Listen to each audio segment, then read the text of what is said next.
Role models, the Hall of Famer known as Skywalker, class of 1996, David Thompson. Ladies and gentlemen, Michael Jordan.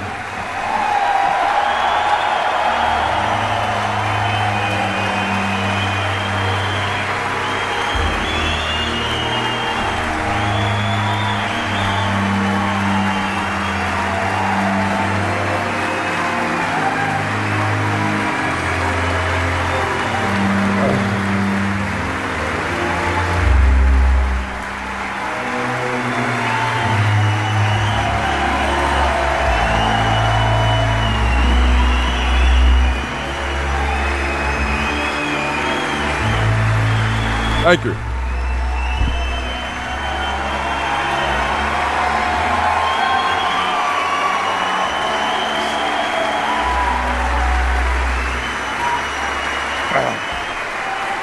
Thank you.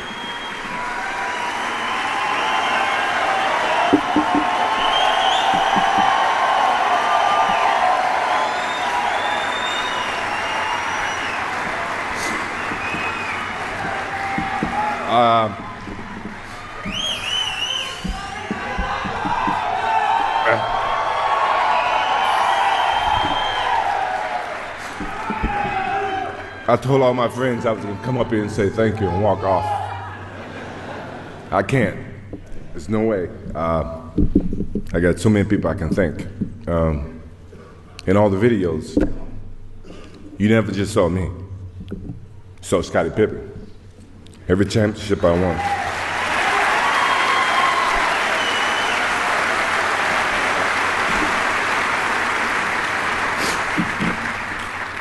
I've had a lot of questions over the last 4 weeks, and everybody's saying, well, why did you pick David Thompson? I know why. David knows why, and maybe you guys don't know why, but as I grew up in North Carolina, I was 11 years old, 1974, I think, when you guys won the championship. And I was an anti-Carolina guy. I hated UNC. And here I ended up at UNC. But I was in love with David Thompson. Not just for the game of basketball, but in terms of what he represented. You know, we all, as Vivian said, we go through our trials and tribulations. And he did. And I was inspired by him. And when I called him and asked him to stand up for me, I know I shocked the shit out of him.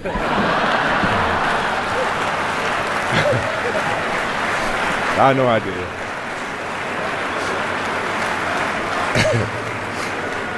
But he was very, very kind and said, yeah, I do it. And that wasn't a disrespect to any of my Carolina guys.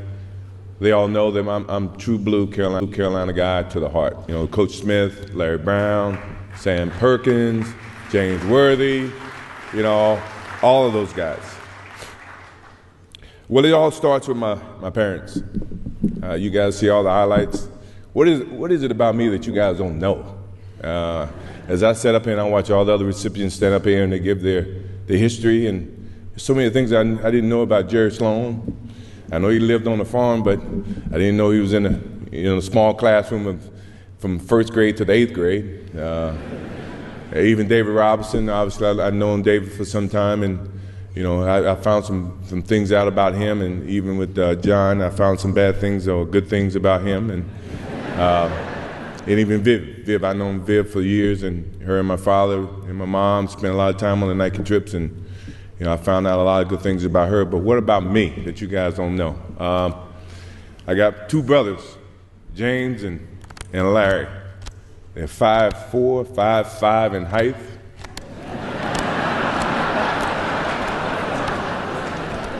They gave me all I could ever ask for as a brother in terms of competition. You know, you would think that, you know, my brother Larry is a ideal situation where small things come in small packages. This dude fought me every single day. And to the extent that my mother used to come out and make us come in because we were fighting way too much. And my older brother was always gone. He served in the Army for 31 years.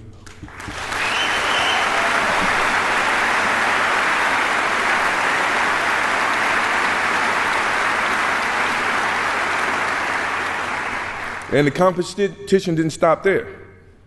My sister, who was 1 year younger than me, Roz, never wanted to be home by herself. She took classes, extra classes, to graduate from high school with me, to go to University of North Carolina with me, and to graduate prior than me. And you guys sit and ask me where my competition or my competitive nature came from. It came from them. It came from my older sister. Who's not here today, and my father, who's not here today. Obviously, he's with us and all of us. I mean, my competitive nature has gone a long way from the first time I picked up any sport. Baseball, football, ran track, basketball, anything to miss class, I played it. When you think about, so they started the fire in me. That fire started with my parents. And then, as I moved on in my career, people added wood to that fire. Coach Smith, what else can I say about him? He's a legendary in his, in the game of coaching.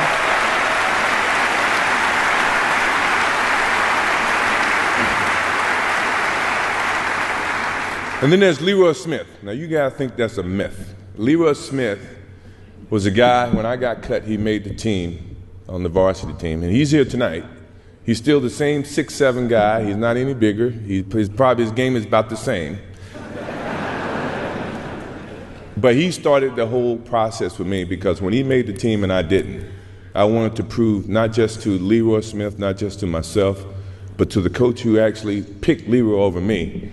I wanted to make sure you understood you made a mistake, dude.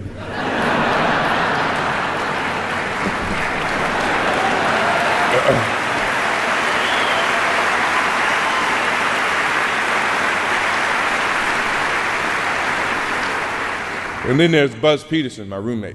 Now, when I first met Buzz, all I heard about was this kid from Asheville, North Carolina, who's player of the year. I'm thinking, well, he ain't never played against me yet. So how did he become player of the year? Is that some type of media, exposure? I came from Wilmington. We had two channels, channel ABC and channel NBC. That was it. I never saw NBA sports at all when I grew up. You didn't have CBS affiliation in North Carolina, in Wilmington. So Buzz Peterson became a dot on my board. And when I got the chance to meet Buzz Peterson on the basketball court or in person, Buzz was a great person. It wasn't a fault of his. It was just my competitive nature. I didn't think he could beat me, or he was better than me as a basketball player. And he became my roommate. And from that point on, he became a focal point, not knowingly. He didn't know it. But he did. And Coach Smith, the day that he was on the Sports Illustrated and he named 4 starters and he didn't name me, that burned me up. Because I thought I belonged on that Sports Illustrated. Now, he had his own vision about giving a freshman that exposure, and I totally understand that, but from a basketball sense, I deserve to be on that Sports Illustrated, and he understands that. And it didn't stop there. My competitive nature went right into the pros. I get to the Bulls, which I was very proud that at the time Jerry Reinsdorf didn't own the team. It was another organization, and Rob Thorne drafted me. Kevin Lockett was my first coach. Kevin used to take practices and put me in the starting 5. And he'd make it a competitive thing where the losing team have to run. So now I'm on the winning team, and halfway in the game, halfway in the situation, he would switch me to the losing team. So I take that as a competitive thing by you trying to test me. And by 9 times out of 10, the second team would come back and win no matter what he did. So I appreciate Kevin Lockett for giving me that challenge, providing that type of fire within me. He threw another log on that fire for me. Jerry Reinsdorf. I mean, what else can I say? The next year I come back, I broke my foot. I was out for 65 games. And when I came back, I wanted to play. He and the doctors, they came up with this whole theory that you can only play 7 minutes a game, but I'm practicing 2 hours a day. I'm saying, well, I don't agree with that math, And back then, it was about whoever had the worst record get the most balls in the ping pong balls, and you can decide what pick you're gonna have. But I didn't care about that. I just wanted to win. I wanted to make the playoffs. I wanted to keep that energy going in Chicago. So I had to go in his office and sit down with him. And I said, Jerry, I feel like I shouldn't play more than 14 minutes. I'm practicing 2 hours. He says, MJ, I think I have to protect the long term of investment that we've invested in you. And I said, Jerry, I really think I should be able to play. He said, let me ask you this. He said, if you had a headache, and at that time it was about 10% chance that I can re-injure my ankle or my foot. He says, if you have a headache and you got 10 tablets and one of them is coated with cyanide, would you take the Tylenol? And I looked at him, I said, how bad is the headache? Depending on how bad the headache. Jerry looked at me and said, you okay? I guess that's a good answer. You can go back and play. He let me allow to go back and play. And, Jerry provided a lot of different obstacles for me, but at the same time, the guy gave me an opportunity to perform at the highest level in terms of basketball.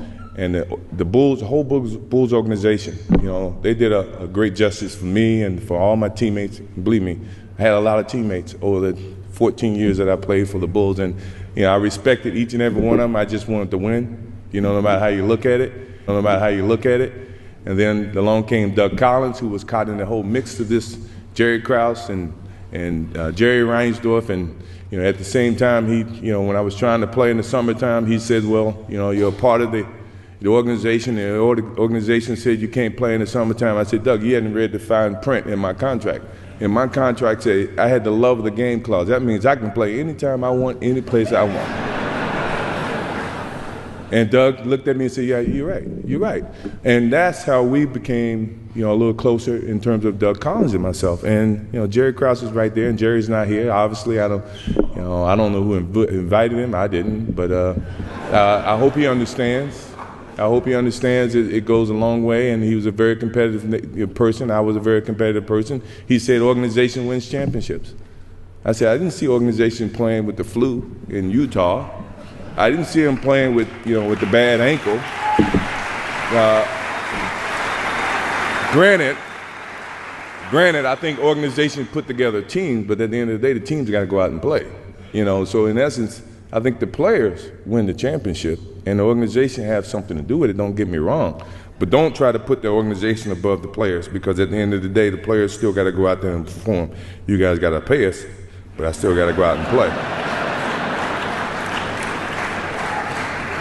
Obviously, you see my kids, Jeffrey, Marcus, Jasmine. I love you guys. I think you guys represent a lot of me, a lot of different personalities. Your mom, you represent them as well.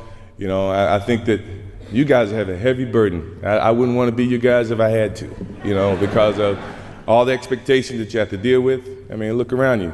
They charge $1,000 tickets for this game, for this whole event. It used to be $200. But I paid it. I had no choice. I had a lot of family, a lot of friends I had to bring in. So thank you, Hall of Fame, for raising ticket price, I guess. But you guys, I love you guys. You guys just don't know. You got a whole host of people supporting you, family, friends, people that you don't know, relatives coming out of the woodworks, no matter how you look at it. But I think we taught you right. Your mom and I, and hopefully you can make the right decision when the time comes. My mom, what else can I say? My mom never stays still. You think I'm busy. She's always on the go. And without her, she's a rock. She's unbelievable. Right now, she takes over 2 jobs.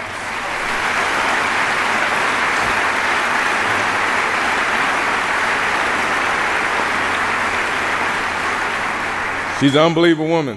I mean, if I got anybody that's nagging me each and every day, it is her.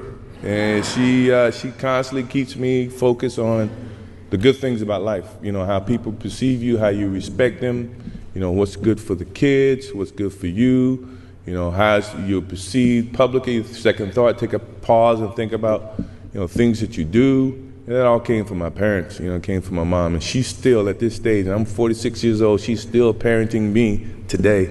And that's a good thing about that lady. I love her to death. I love her to death.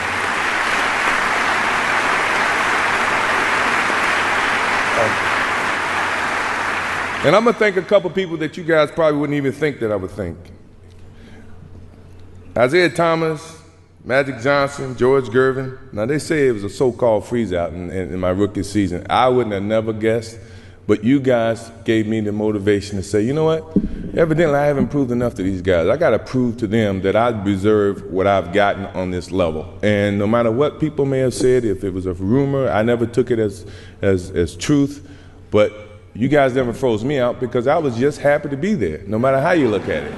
You know, and from that point forward, you know, I wanted to prove to you, Magic, Larry, George, everybody, that I deserve to be on this level as much as anybody else. And I hopefully, over the period of my career, I've done that, without a doubt. You know, even in the Detroit years, we've done that.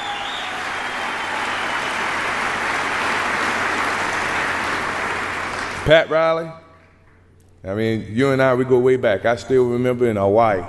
You remember in Hawaii where you and I was coming in, you were, I guess, leaving, and you decided to stay a couple extra days, but you were in my suite, and they came and they told you had to get out of my suite. And you slid a note underneath my door, although you had to move, you did move. You slid a note saying, I enjoyed the competition, congratulations, but we will meet again. And I take the heart in that because I think, in all honesty, you are just as competitive as I am, you know, even from a coaching standpoint. And you've challenged me every time I played the Knicks, the Heat.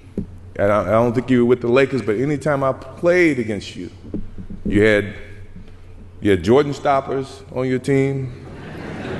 You had John Starks, who I loved.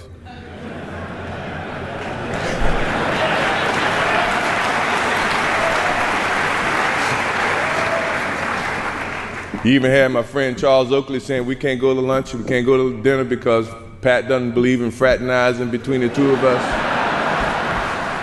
And this guy hit me harder than anybody else in the league, and he was my best friend. Patrick Ewing, we had the same agent. We came out at the same time, but we couldn't go to lunch. Why is this? You think I'm going to play against Patrick any different than I play against anybody else? No. And then you had your little guy who was on your staff who became the Knicks coach after you, Jeff Van Gundy. He said, I conned the players, I befriended them, and then I attack them on the basketball court. Where did that come from? I just so happen to be a friendly guy. I get along with everybody, but at the same time, when the light comes on, I'm as competitive as anybody you know. You know, so you guys, I must say thank you very much for giving me that motivation that I desperately needed.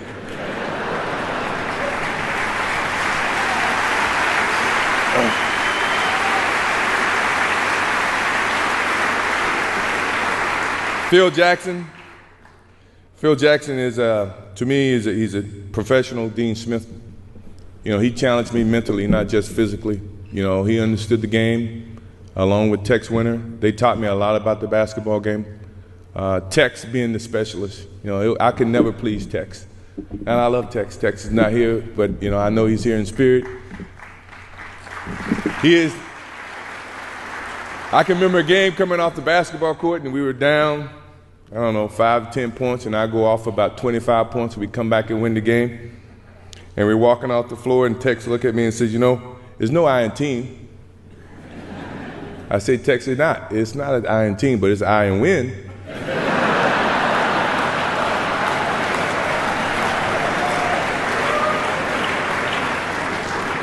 I think he got my message. I'd do anything to win. You know, if that means we play team format, we win. If that means I have to do whatever I have to do, we're going to win, no matter how you look at it. And then you had all your media naysayers. Oh, scoring champion can't win an NBA title, or, you know, you're not as good as Magic Johnson, you're not as good as Larry Bird. You're good, but you're not as good as those guys.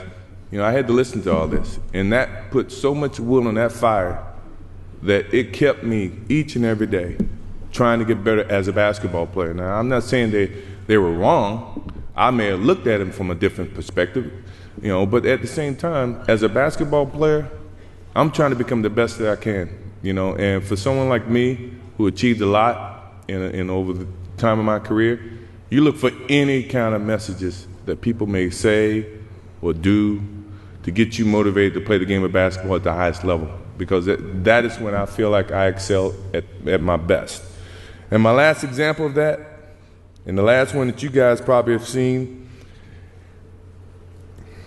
I hate to do it to him, but he's such a nice guy. And when I first met Brian Russell, John and Carl should remember this. I was in Chicago in 1994. I was working out for baseball. They came down for a workout and shoot around. I came over to say hello. And at this time, I had no thoughts of coming back and playing a game of basketball. And Brian Russell came over to me and said, "You know what, man, why'd you quit? Why'd you quit? You know I can guard you. If I ever see you in a pair of shorts, you remember this, John?" And so when I did decide to come back in 1995, and then we played Utah in 96, I'm at the center circle, and Brian Russell sitting next to me, and I look over to Brian. I said, "You remember this conversation you made in 1994 about I think I can guard you, I can shut you down, I would love to play against you. Well, you about to get your chance." And believe me, ever since that day, he got his chance. I don't know how succeeding he was, but I think he had his chance, and believe me, I relished on that point, and from this day forward, if I ever see him in shorts, I'm coming at him.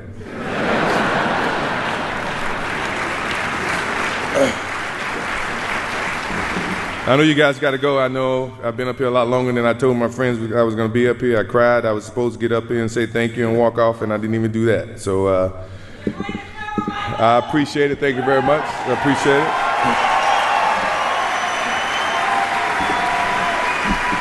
As I close, the game of basketball has been everything to me. It's my refuge, my place I've always gone when I needed to find comfort and peace. It's been a source of intense pain and a source of most intense feelings of joy and satisfaction, and one that no one can even imagine. It's been a relationship that has evolved over time and has given me the greatest respect and love for the game.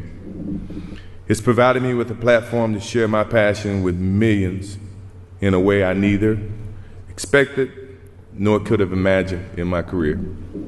I hope that it's given the millions of people that I've touched the optimism and the desire to achieve their goals through hard work, perseverance, and positive attitude.